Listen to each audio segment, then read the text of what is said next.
Welcome to A Conversation with History. I'm Harry Chrysler of the Institute of International Studies. Our guest today is Christopher Hitchens, a man of letters. He writes a regular column for Vanity Fair and for The Nation.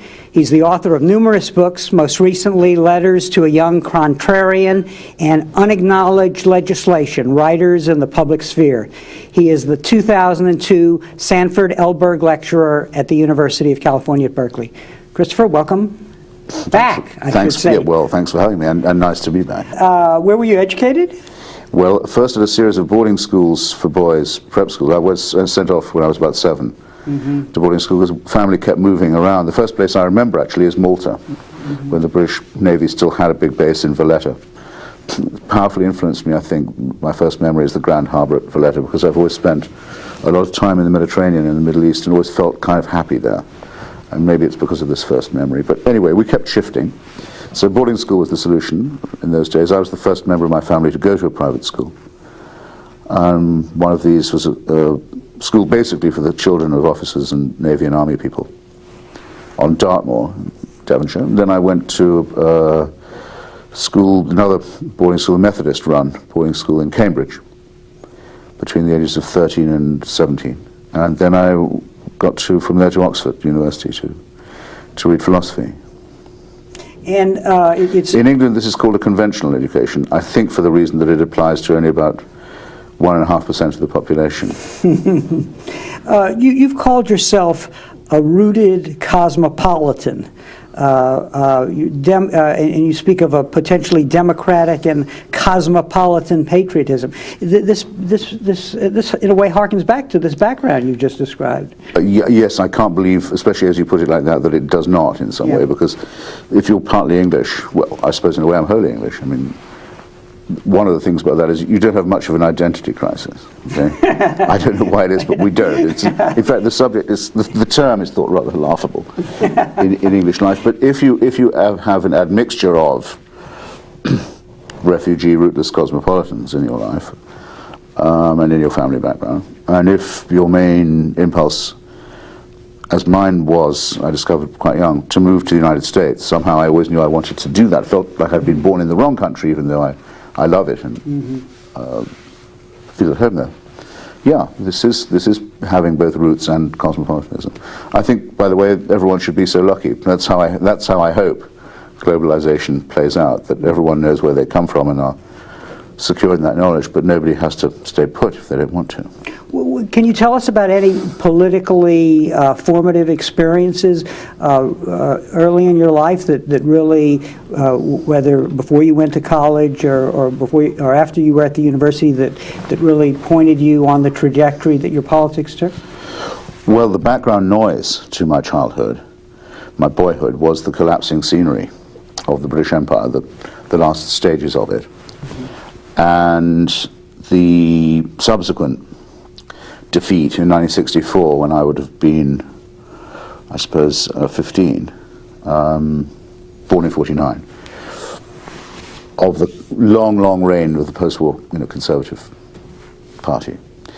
And the way I approached that was as follows. My parents had been, especially my father, politically very conservative, but as far as I could see, they got nothing out of being conservative. It seemed rather as if they were being taken for a bit of a ride by the monarchy, the empire, the Tory party, and so on, the class system. I couldn't see where they got their share of it. So I had a sort of rather pitying attitude to their politics, I suppose. And I think that, therefore, must have influenced me in looking, as soon as I was old enough to make any inquiries, to the left for company and for solutions. And on the whole, finding them. I mean, particularly reading the novels of George Orwell about the lower middle class. I remember impressing me very much that this guy knows what it feels like in my family, and he sees the contradiction. So there wasn't a formative moment or a Damascus moment, I don't think, though I can remember deciding, after reading a book by Arthur Koestler when I was quite young, about capital punishment, that I was very much opposed to the death penalty. And making that's my first conscious political decision. And I didn't realize, but that was also going to put me in very much at odds with the milieu in which I'd been brought up. Now, in your new book, you call yourself a contrarian, and well, my publisher does. Your publisher does, okay. But in identifying or accepting that label, you seem to be saying you're born to it. It's in you to be that way. Is that true? I mean, do you feel that about yourself? Well, if you'll forgive just a moment of vanity, part of that book of mine, Letters to a Young Contrarian, consists of an argument with my publisher about why I still think the title sucks. I see. Because I think the word contrarian has something cringe-making about it. I see. It's a bit like being a licensed jester or a permitted awkward customer or bad boy or loose cannon. Although we have an interesting wealth, very interesting to me, the profusion of condescending terms we do have for dissent. But as I also point out, if you say you're a dissenter or a dissident, you're claiming a term of honor that you can't just claim, you have to earn. Mm-hmm. However, yes, the oppositional character, I'm certain, is innate in some people. I'm not sure if it's innate originally in all people and only manifest in some. I couldn't say, but I do know for certain that it was innate in me, and that I seem to have found, going through life, that I naturally meet other people who feel the same. It's very difficult to explain, but you recognize the symptoms of a fellow sufferer when you encounter one. Mm-hmm. I know you don't like to be put in a political generation. No, I don't mind. But so let me ask you, how do you think you were affected by the 60s? Well, no, I do. I mean, I think I have no choice but to put myself in a political generation. Mm-hmm. And but I'm glad you say the 60s, because I think I've always thought that I wish I could find out the name of the person who said that of all the kinds of human solidarity, the generational is the lowest.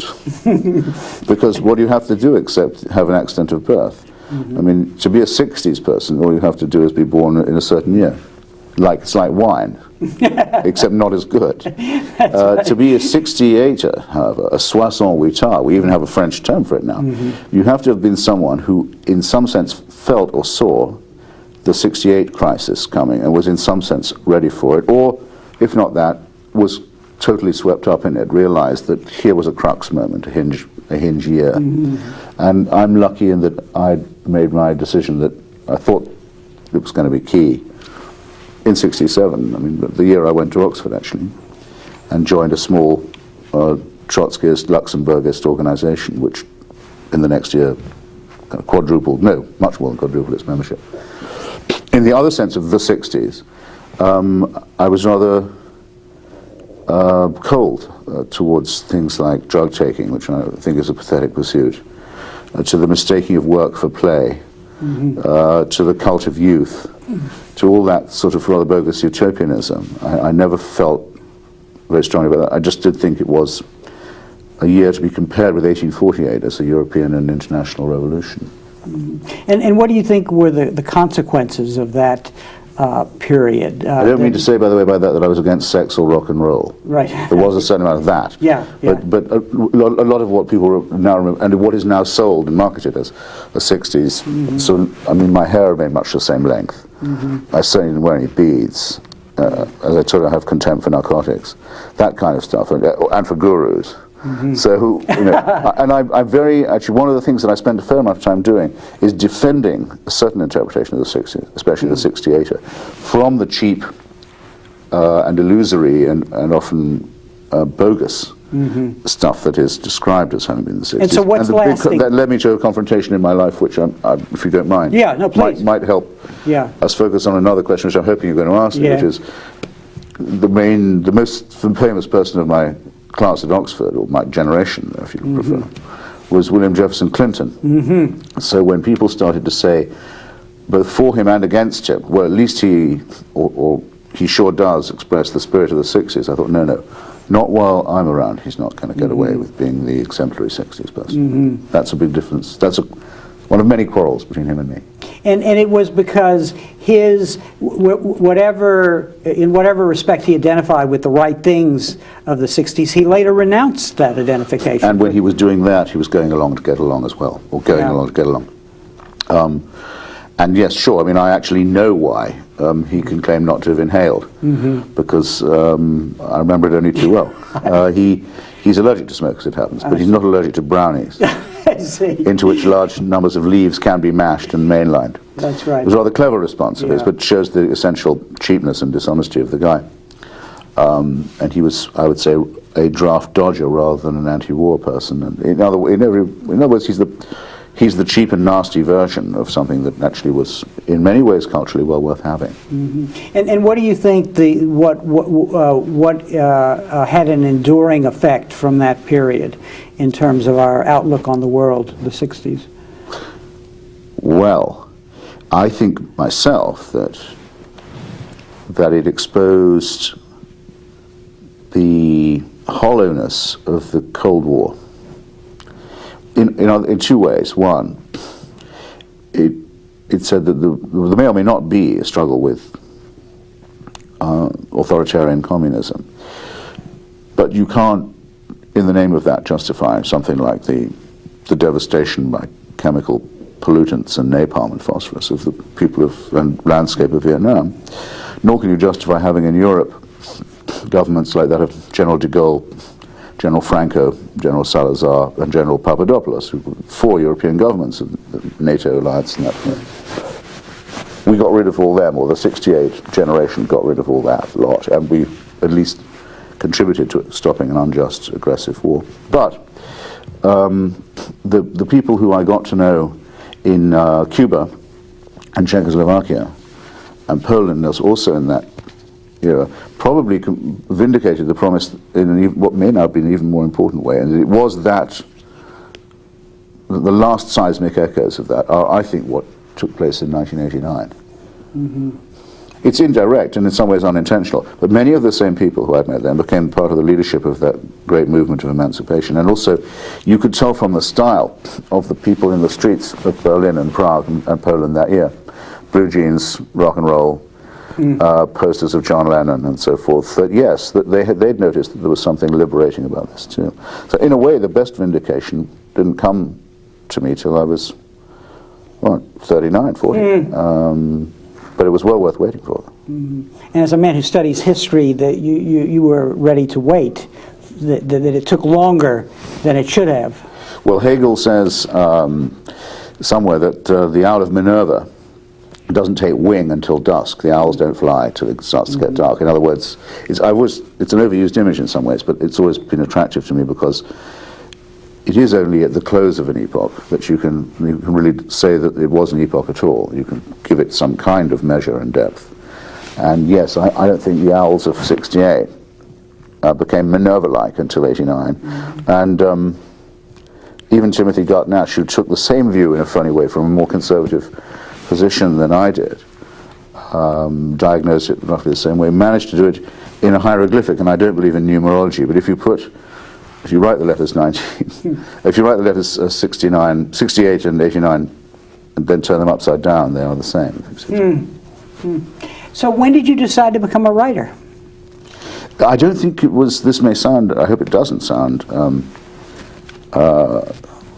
solipsistic, but it was sort of decided for me, I think. And I believe it's true of anyone who makes it their life. It isn't what you do, it's what you are. In other words, that somehow you've always known.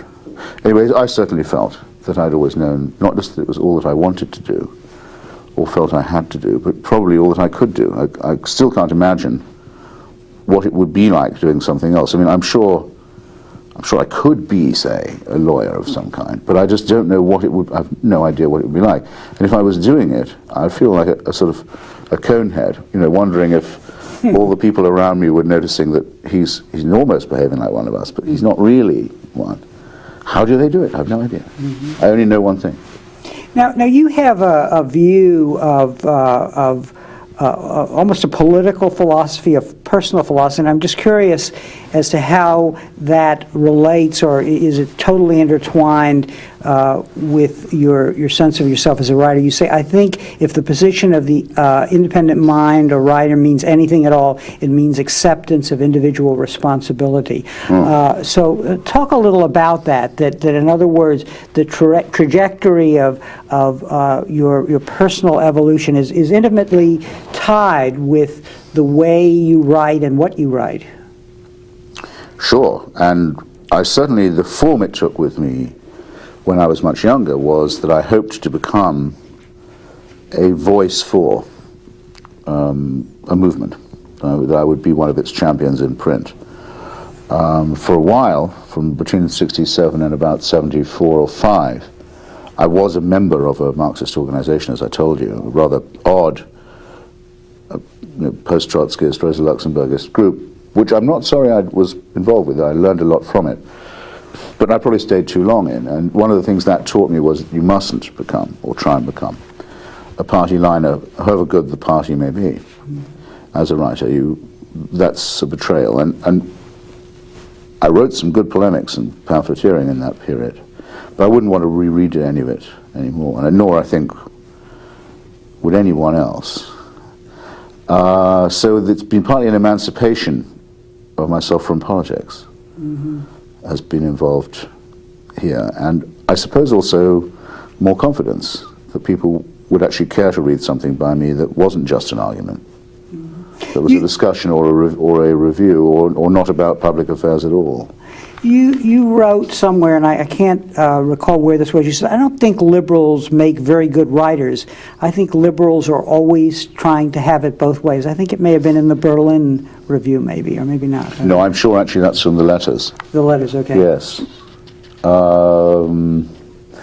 Yeah, I think it's true. I mean, that's part of my critique of Isaiah Berlin, who's often praised as a great stylist as well as a great thinker. Is actually, here is a guy who is not willing to be brave and not willing to make enemies, but who wants a reputation both for being even-handed and objective and fair-minded. By the way, those three things do not and never have meant the same, though they're often used interchangeably. That's what I meant. It's what I put rather, I think, a bit too casually in this excerpt you mentioned. So how do you write? Do you does it come? The words flow easily? Do you get your best ideas in a crowd, or do you like the solitude and the drink and the quiet? I like all of the above. I need all of the above, and I hope it doesn't sound glib to say, but I don't find the production of words very difficult, either when I'm talking or writing. And indeed, the only thing I find difficult is not doing it, is keeping quiet or not writing. I'm not really happy when I'm not doing it. So I'm very lucky, aren't I, to be doing the only thing I'm able to do, or something that isn't really even an ability. I mean, it's more like a knack. I didn't have to qualify for it.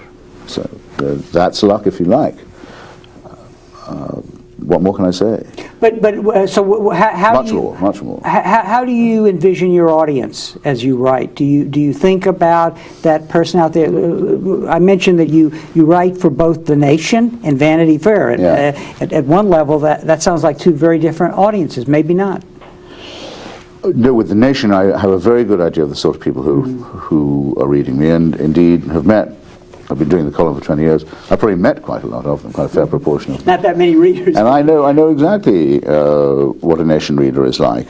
And writing a column of about 1,000 words every other week, which is what I've been doing for 2 decades, is no more really demanding than writing a letter to an intelligent and humorous friend would be of 1,000 words or so. If you can do that, you can be a columnist, and you can spare chunks of explanation, because you know the person knows the point you're trying to make. With Vanity Fair, the readership is so enormous that it's very important that I don't try and think who the audience is. That again, I try and write for everyone to read, as if I was addressing an intelligent and humorous friend. Though this time I wouldn't have to stipulate, as I would with The Nation, that person is probably quite political and fairly firmly to the left. You don't have to make that stipulation. All you need to do is to talk to everybody as you would talk to your smartest or wittiest pal. And the great discovery you make is that that's how people quite like to be talked to. If they suspect for a moment that you're thinking, well, wait a minute, there are lots of trailer park readers of Vanity Fair, I'd better put in something for them, they'll sniff you out in a second, as they should. They'll know right away if you are being in the least bit condescending. And so that's how I write. Now, the rest of the time, I write to please myself, actually. And I write, I don't care if anyone else likes it or not. You know, I think if I like it, who knows? I'll try it on the others. But I'm not trying to write to win them over, please them, or sell them anything. You quote Orwell as saying the prime responsibility lays in being able to tell people what they did not wish to hear. Yes, that was Orwell's. Orwell made 2 or 3 rather cryptic but very memorable statements about what it means to be a writer who has any oppositional character or intention, or any impatience with the reigning errors of the time. One was, he said he knew when he was quite small that he had certain literary ability and what he called a power of facing unpleasant facts. I wanted to call my book on him A Power of Facing. The publishers, again, wouldn't hear of it. I'm always quarreling with publishers about this kind of thing. Because I thought it was nicely phrased. He could have said an ability to face or the power to face. A power of facing caught my attention. Unpleasant facts, he found that he could look them in the face. And he thought, well, if I can, why do other people let themselves off this elementary task? Maybe I could help them to do it. Yes, for me anyway, it's very enjoyable to find that I've noticed something, usually staring you in the face. Another thing that Orwell says is the hardest thing to see is what's right in front of your nose. And point it out to people and see the contortions they'll go through not to see a point. Mm-hmm. We'll talk about that in a minute, because especially the intellectuals. Yeah. Yeah, who are good at self-deception also. They're either good at fooling others or themselves, or rather, if they're not good at it, they're very wedded to it. Mm-hmm. There's in your other book, which is called Unacknowledged Legislation, Writers in the Public Sphere, you in the introduction, you talk about the purpose of the book and of a course you are teaching at the New School, and you say, how often when all parties in the state were agreed on a matter, it was individual pens which created the moral space for a true argument. So this relates to what you've just said about showing things that appear not to be there. Yes, the name of the book that you just kindly mentioned is also the name of a course I teach. It comes from it in the New School in New York. And originally, it was specifically about American writers and their contribution as public figures, as ethical figures, because this country is a written country. It's based on documents. It's the only republic that is. It's composed, and therefore it's subject to rewrites and updates and revisions. Mm-hmm. It's a work in progress, and that can be inscribed on its history. For the one example I gave is this. Thomas Paine and Benjamin Rush and a few other pamphleteers and polemicists did complain about slavery and propose that it be banned in the Declaration of Independence, or failing that, by the Constitution. They lost. Between then and the rise of the anti-slavery movement of Benjamin Lloyd Garrison and others, there's a lapse of about 40 to 45 years. You can vary, but there's a whole amazing chunk of time when millions of slaves are born and die on American soil, and nobody mentions it. It's because everyone's agreed. That argument's over. We had a quarrel about that. We settled it. We, as people would now say, we put that behind us and moved on. Mm-hmm. And at the time, the main imperatives are domestic consensus and also national security against outside threats. It's in no one's interest to bring it up. And then suddenly, a couple of writers decide, wait a minute, this is a subject we can't be leaving out. Garrison is one, a couple of obscure Quakers, and then, of course, Frederick Douglass, who's one of the great original American writers. But in between the parties and the vested interests in the society, there was a complete agreement. There's nothing worth talking about. So there's that. Then there's Mark Twain having a more or less one-man pen campaign against American empire in 1898, the Spanish-American War, very popular, agreed to by all parties. Twain satirizes it very bitterly, very brilliantly. A number of other such cases. Let's talk a little about the relationship between truth and power, because a lot of your writing is really shining a light on power, the statements of power, and so on. That's really a central struggle in your work, is it not? Well, you put that rather flatteringly, I must say. I mean, it's not absent from what I say. No, I mean, I think power has to be ready to justify itself, has to be forced to do so at all times. We shouldn't ever make any assumption of anyone's right to rule, and we certainly mustn't let them make such an assumption. Mm-hmm. Sure. As for truth and power, someone who I've quarreled with quite often, Noam Chomsky, especially recently, makes a very good point that speaking truth to power may be too flabby a statement. Indeed, it must be pretty flabby, because almost everyone uses it now in a rather approving way. Mm-hmm. That's always a bad sign, by the way, when everyone can say it. Mm-hmm. And he said, why do we think that power doesn't know the truth? Mm-hmm. Why not make the assumption that it does know the truth? It doesn't need to be told it just interprets, processes it differently. Mm-hmm. I think that's a perfectly good point. Mm-hmm. Truth spoken by power would be nice to see every now and then. Mm-hmm. Truth uttered by power would be good.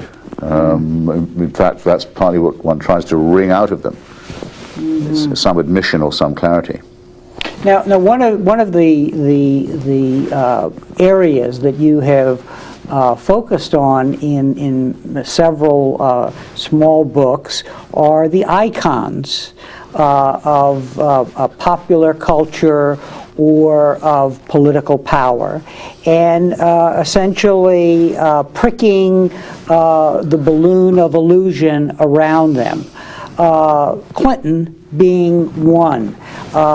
What is involved in that work program? I mean, does it flow naturally from all that you've said about yourself, a contrarian, a person who looks at things from the side? And what is it about our culture and our political system that creates these icons? Well, can I leave the second question yes. to the last and go back? It has occurred to me, though I wasn't fully aware of this while I was doing it, that of the three main targets that I've had, or people have been nice enough to credit me with, mm-hmm. over the last, say, decade or so, Mother Teresa, the so-called Mother Teresa of Calcutta, the New Democrat, Mr. Clinton, and the supposed People's Princess, Diana Spencer, mm-hmm. all of which were quarrels between me and populism, because I think it's easy to say that you distrust the government, that you distrust the state. Again, that's something almost no one will take you up on. But if you say that you're very often pretty sure that it's the majority who's wrong, and the way that public opinion is constructed that's wrong, the way that popular mandates are construed that's wrong, then you can be accused of being an elitist or a snob and so on, and then you know you're onto something. Mm-hmm. So what I realized was that in doing these three things, I'd basically been settling an account with liberal illusions. Okay? Wake up any liberal, or don't even wake them up, just walk up and say, you're opposed, aren't you, to religious fundamentalism? Mm-hmm. Of course I am. It's, one of the most okay things a liberal can say. Mm-hmm. Well, Mother Teresa of Calcutta was a fanatical fundamentalist. I mean, she took the most extreme line, a line far more extreme than her own church, on all matters of economics, of morality, of politics, of authority, and so on. Proselytizing among helpless people who were unable, trying to bribe them with handfuls of rice into converting. Praising the Duvalier family because it stood up for the Catholic interest in Haiti. Fawning on Nancy Reagan, Charles Keating of the Lincoln Savings. All of this was right there for anyone to see. They wouldn't see it though, because no, she's a saint. She's doing work with the poor. Always, in fact, the poorest of the poor was the mantra. Mm-hmm. So they didn't want to hear that she was a fundamentalist. They thought she was on our side, so to speak. Same with the People's Princess, the ludicrous idea that a people's position can be passed on by hereditary succession. Mm-hmm. But they were sure she was, no, if you ask them, are you for monarchy and hereditary power? No. Is she a people's princess? Yes. Then the big white whale, Clinton. What about someone who is, war criminal, a taker of bribes from foreign dictatorships, almost certainly a rapist, plausibly accused anyway by 3 believable women of rape, executed a black man who was so mentally retarded that he was unable to plead or to understand the charges against him. You're against all that, right, but you're for it when it's someone who you think is a New Democrat. Well, again, you know, I sometimes think all my birthdays have come at once, everyone's making it too easy for me. But all these targets were left alone. And unguarded. So I thought, well, I'd be untrue to myself if I didn't take at least a second look. But it was liberal illusions in all 3 cases. And most recently, because I wouldn't say that Noam Chomsky was an icon, and it would be rude to say that and untrue, and nor is it true that he's a guru. Certainly he doesn't want to be one, or a cult leader, but he does have the status of something very like an intellectual leader and authority among a very large number of people, especially on campus. I did think it was necessary to have a fight with him about the insinuation, no, actually sometimes the assertion, that the inhabitants of the United States of America were morally equivalent to the membership of the Al-Qaeda organization. So that was probably the bitterest of them all. And lost me the most friends. But I guess the interesting question becomes, why do groups, whether in the case of Chomsky, the left, or in the case of liberals, Clinton and so on, what is the dynamic that puts these icons before us? Well, it's I know, I'm sure, what the answer to that is. It's the same vicarious impulse as makes people think, which is my main critique of religion, that they can cast their sins, say, onto a scapegoat figure who will then take their sins away. I mean, can you imagine a more repulsive idea? I cannot. Or a bigger abdication of what we call personal responsibility. It's a horrific idea, but it's preached by our churches. Many people don't have time to follow, say, politics all the time, or as much as they should. They're aware that they don't, but they think, what I'll do is I'll find a candidate, I'll give him my vote, and then he can do the politics for me. I'm not going to do anything about the third world myself. I can't. It's too much. It's awful. I know I should do something, but I can't. But here's this woman in Calcutta who claims to be a saint.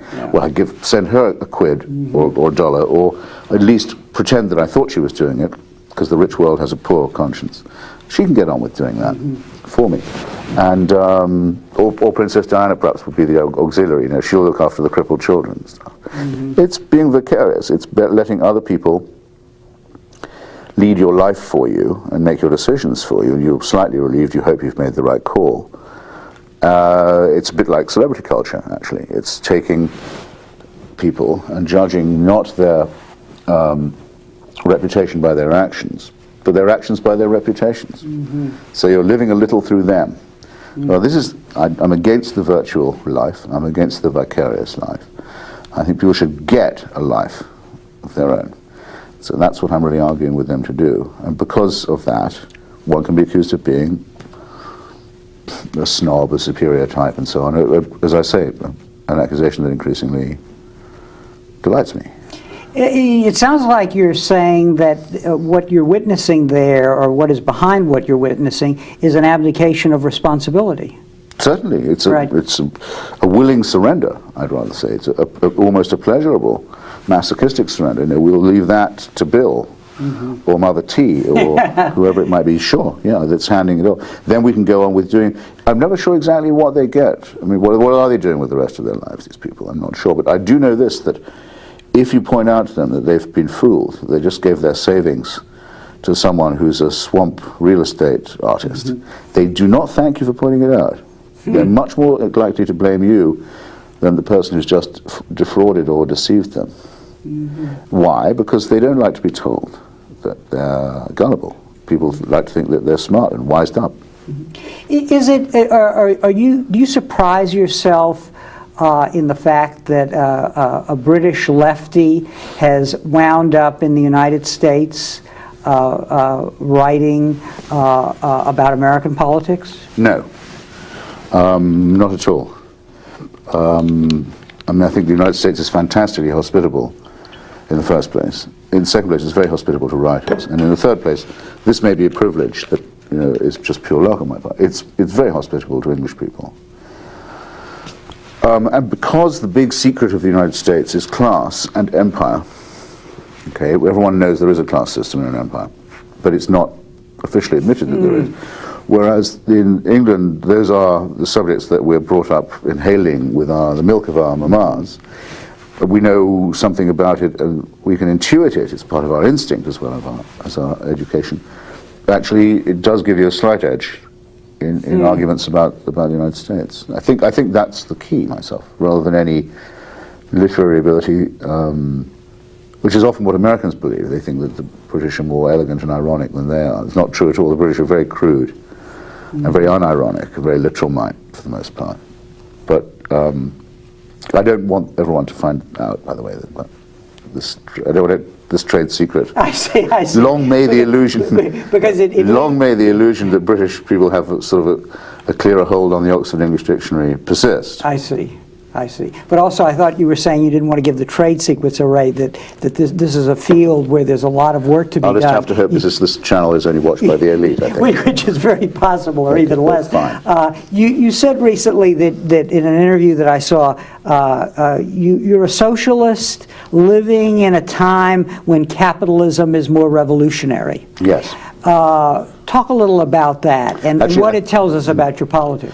Can I just add to my last point? Thomas Paine, the greatest Englishman of his time, and perhaps all time, was also the greatest American of his time. And his pamphlets probably first used the term United States of America.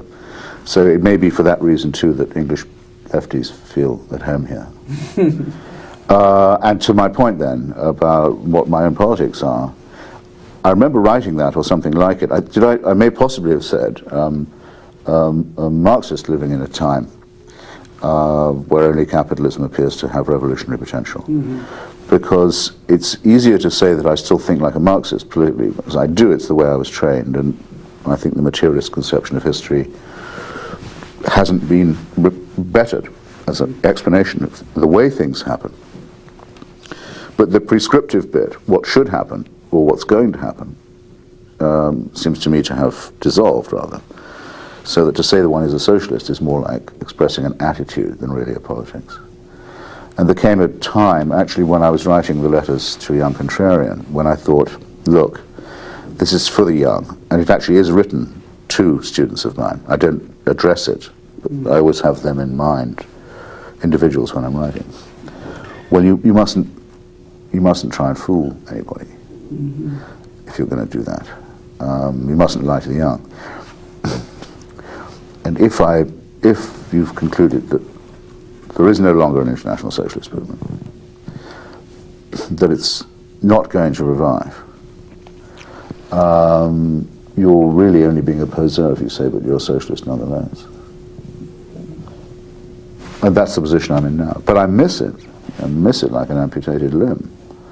I miss the fact, I miss the way that there used to be an international left, and I'm very distressed and appalled at what's rushed in to fill the vacuum of the critique of liberal capitalism, because what's come in to fill that gap is much more something like theocratic primitivism, if not worse, fascism, that is now the alternative to the globalized capitalist structure. So that's an even greater reproach, if you like. But one must look the facts in the face. Well, how do you account for the failure of the left to deal with the events of 9/11? Does it relate to this case? Well, yes, I think, I suppose I'll accept your question in the form in which you put it. I don't think all the left failed at this point at all. Right, yeah, the parts. But there was a tremendous failure involving a large element of the left to think of it as something new, even, or to think of it as something dangerous. And yes, I think it honestly was, many people said, well, at least it's anti-globalization. Now that should have warned people of how callow and facile their critique was. They said, well, if this could be a part of it, maybe there's something wrong with your critique, man, because never mind what the Taliban, Al-Qaeda forces want to do to you, why don't you just take a look at what they've done to the societies they can influence? societies where Afghanistan. the concept of time and the future and the past is as far as possible abolished. First task of a totalitarian regime. Everything that isn't forbidden is compulsory. Everything that isn't compulsory is forbidden. The abjection of women, or another, and of the sexual instinct, another unfailing sign of the totalitarian impulse. The destruction of all art and culture and music. And the very rapid immiseration of everyone, so that the hope, I suppose, would be they would be so poor and so ignorant that they wouldn't even know that that they were living in a bad situation. Probably, however, there had been enough education. Well, certainly, I don't see enough education, enough culture, enough experience for people to be able to survive it. But that's no thanks to the people who tried to impose it. So I personally find when there's a confrontation between everything I love, scientific inquiry, reason, cosmopolitanism, secularism, emancipation of women, so on. And those are the things I love, by the way, and everything I hate, Stone Age fascism, religious bullshit, and so on. I find it's a no-brainer. I know exactly which side I'm on. I knew right away. I felt exhilarated on the 11th of September. So I feel slightly ashamed to say that, in view of the fact that so many people lost their lives that day. But when the day was over and I'd been through the gamut of rage and disgust and nausea and so on, not fear, I will claim for myself. I'm not afraid of people like that. I'm very angered by them, but there was something I hadn't analyzed. When I went into it in myself, I was pleased to find it was exuberant. I thought, okay, right, I'll never get bored with fighting against these people. And their defeat will be absolute, it will be complete. And it is because that event dispelled the illusions about what the adversary was up to? Yeah. Yes. In part, and because it made people value, or had the potential for making people value things like science, reason, secularism. I would prefer to say myself atheism, but no, let's say secularism. The Enlightenment, things that people take for granted. Rather as when my friend Salman Rushdie was threatened with murder for money, for bounty, by a theocratic leader on the 14th of February 1989, I thought, well, okay, this is easy to decide. But a lot of people then were saying, but what about Muslim sensitivities? Right. I mean, may he not have offended some people? And I said, just listen to what you're saying. Just can you have any idea what you sound like when you say that? We had to put up with a fair bit of this time too. And then I've also felt that we owed the people of Afghanistan a debt.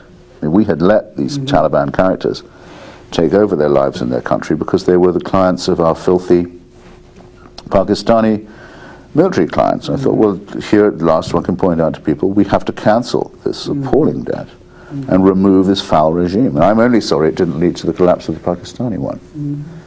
You write, in talking about our present times, you say the next phase or epoch is already discernible. It is the fight to extend the concept of universal human rights and to match the globalization of production by the globalization of a common standard for justice and ethics. Does this help us understand why a piece of your enormous output is devoted to looking at human rights violations, the hypocrisy of those in power with regard to those issues? If you say so, I would take it as a compliment. Yeah. I mean, to stay rather with globalization for a moment. It seems to be obvious, and it's been obvious for a long time, that whether you call it globalization or not, the world has increasingly become one economy. We all live in the same economy. Some of us a bit more than others, but it is interdependent and recognizable as such. Well, does that mean we all live in the same society? Shouldn't it mean that? No, it doesn't. Oddly enough, it doesn't quite mean that. Some of us have different kinds of societies within this, which are better off than the others, and have more claim on human rights and justice. So I think if we're going to have it, we're always being told of the benefits of it one way, we should be allowed to claim on our own behalf and that of others the counterpart. I mean, that's therefore what politics is to me. It isn't therefore anti-globalizing, and it's cutting with the grain and saying this should be properly shared and administered. And then there's the exciting thought, because of universal jurisdiction, which is a concept that's come into common use in international law now, and the abolition of sovereign immunity as a defense for crimes against humanity, that even the largest and most powerful and wealthy state of them all, and the one that now most insists that there's a common standard for human rights and international law, would say, well, we would agree to apply these standards to ourselves. Mm-hmm. An elementary point, but one that needs to be fought over. And is that what is involved in a project like your book on Kissinger that called The Trial of Henry Kissinger? My campaign to get Kissinger brought within the orbit of law is something I'm very proud of, not because I think it was morally or ethically right, but because I think it was somewhat prescient. When I decided if I wrote a book that was called something like Why Henry Kissinger is a Scumbag Who's Done Some Filthy Things, for one thing, I'd still be writing it. Mm-hmm. And it would be a shelf long. That would never end. Mm-hmm. It would have to be updated every time the Library of Congress or the State Department declassifies a new document, by the way. There's another chapter of horror each time that happens. So no, let's go with what we know and say, why not let's apply to this the standards that have been established in the Pinochet and Milosevic hearings, and see if they do, basically. Mm-hmm. I may have made the odd false analogy here and there, and I've had some very intelligent critiques from lawyers about how I might have refined the point, but generally, yes, it fits. And it involves also the most colossal question. Are human rights campaigns and human rights hearings and human rights tribunals and procedures to be applied only to losers and or to small countries or small political leaderships? Is it just a means of cleaning up the nastier element of the small fry, or is it really supposed to apply to the whole of humanity? And in the case of Henry Kissinger, I could dramatize it like this. Never before has anyone this senior in the government of a country on the winning side of a series of wars been asked to account for his behavior and for the things he ordered and authorized and covered up. Though these are so far only tentative lawsuits, mainly requiring information, mm-hmm. they have within them the potential of...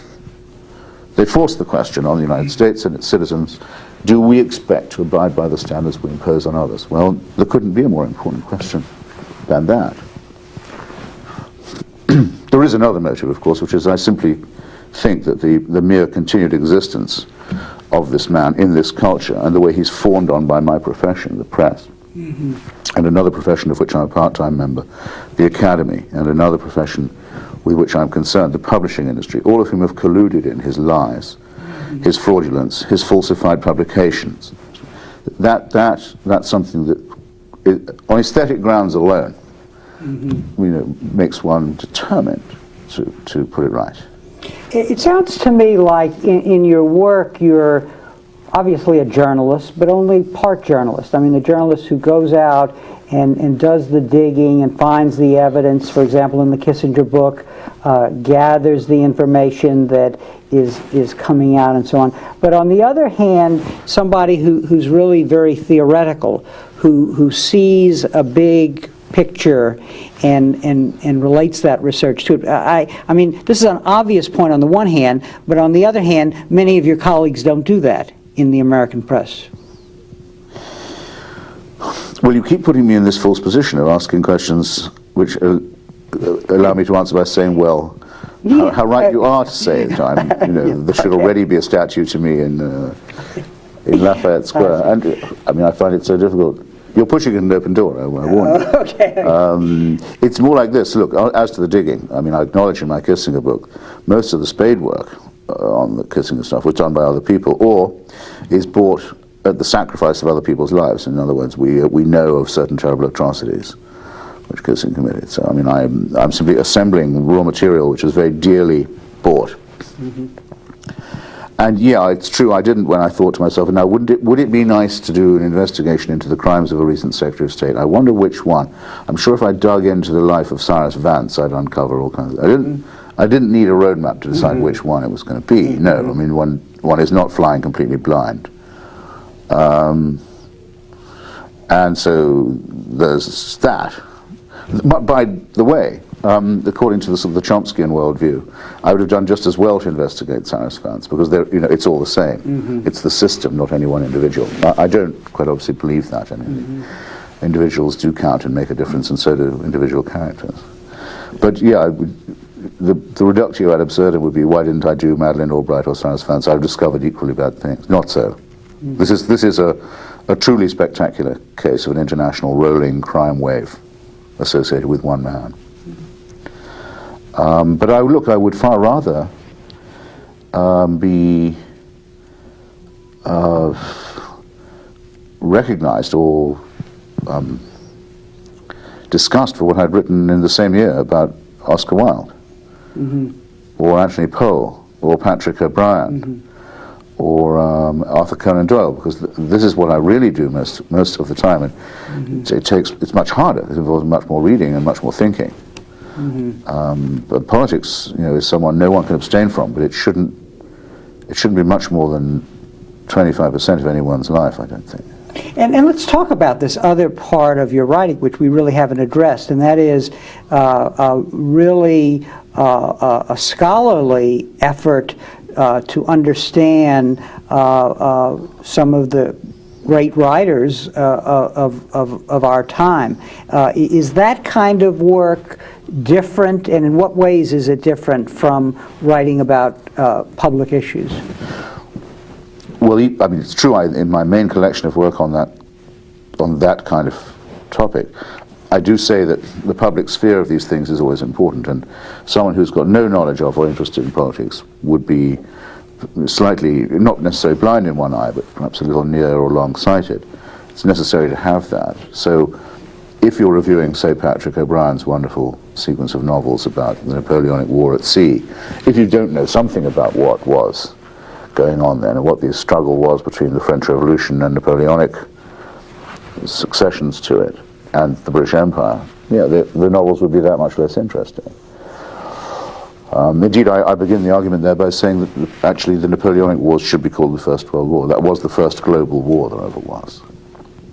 But with someone like Anthony Poe, for example, who's written this extraordinary novel sequence about English life, social life in the upper class, in the sort of the Proustian classes in London in the 20th century. Again, if you don't know some social history, you'll be to that extent disabled. But it would be quite possible to read it, I think, for pleasure alone, just as what it reveals about human nature and human motivation. He's comparable, I think, to George Eliot in that way of having some guess about what makes people behave the way they do and knowing what life is like. If students were to watch this tape, this partial rendering of your intellectual journey, is there one lesson that you think they might draw from your journey that stands out? Well, the only ones I would think would be interested in hearing from me would be those who have writing in mind as a career. I would expect, and I do draw students sometimes to my class in New York for that reason. And yes, I do have advice that may sound incredibly tautological, but isn't. You should first ask yourself if you really have to write. In other words, not is it something you'd like to do or have heard can be rewarding or enjoyable, or you think might. Has it ever occurred to you that you have no choice but to write?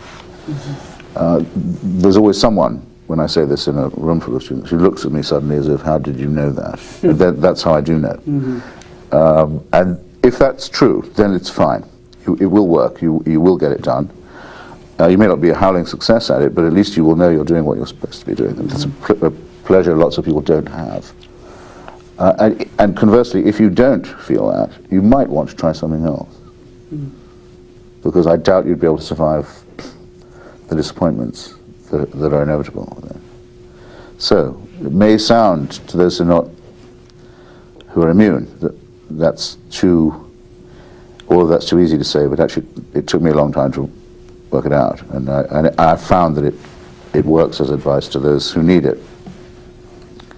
I also get the sense, one final point here, that you really engagement with the world is very important for you as a writer, and your willingness to follow your thoughts where they lead, and actually to change your thinking about particular issues. Is that fair? Again, it's rather, if I may say so, it's rather generously phrased. But look, yes, if I come up against a pile of evidence that makes it seem as if my first assumption was untrue, I would rather change the assumption than try and change the evidence. Yes. That's good. Yeah. It's maybe that's why you've never gone into government. And so that's. But I do know that though it may seem obvious when I say it and flattering when you say it. I do know that for a lot of people, that isn't easy. They would rather continue battering themselves against the pile of the evidence. They really would, even if they wear themselves out.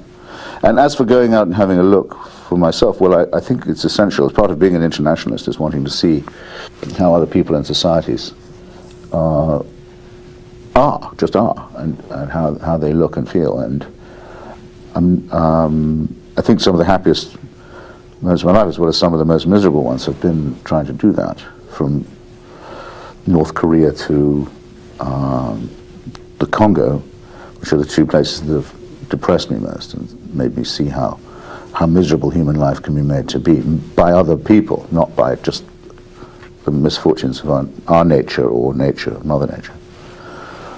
To the wonderful pleasure of going back, as I have, to countries that I first knew when they were dictatorships or colonies, and friends of mine were in jail or in exile, and going back and finding them out of jail and sometimes in power, though always aware that they might themselves one day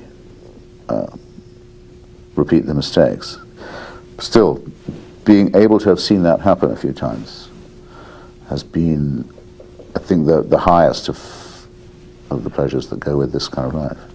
Christopher, on that note, I want to thank you, and I hope I'll get you to come back in November when you're back on the campus, and at that time I'll have a set of more hostile questions. I can't wait. Thank you very much.